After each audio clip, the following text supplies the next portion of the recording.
వైసీపీలో నియోజకవర్గ ఇన్ఛార్జ్ల మార్పులు చేర్పులపై కసరత్తు జరుగుతూనే ఉంది. ఇప్పటికే 4 లిస్టులు రిలీజ్ చేసిన వైసీపీ 5వ జాబితాపై కూడా కసరత్తు మొదలెట్టేసింది.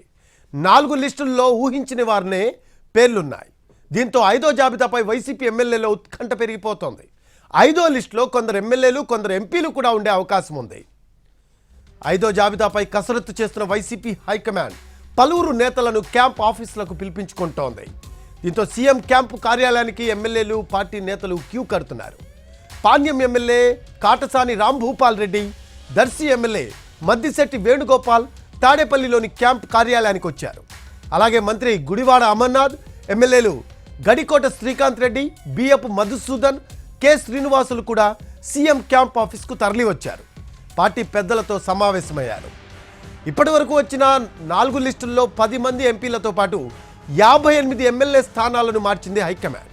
వీరిలో 20 మంది ఎమ్మెల్యేలను సీట్లు నిరాకరించింది. సిట్టింగ్ ఎమ్మెల్యేల స్థానంలో 5గురు జెడ్పీటీసీలకు బాధ్యతలు అప్పగించారు.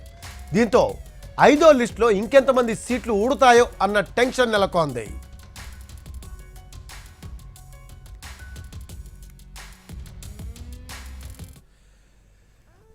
అమరావతిలోని సీఎం క్యాంప్ కార్యాలయానికి నేతల తాకిడి పెరిగింది.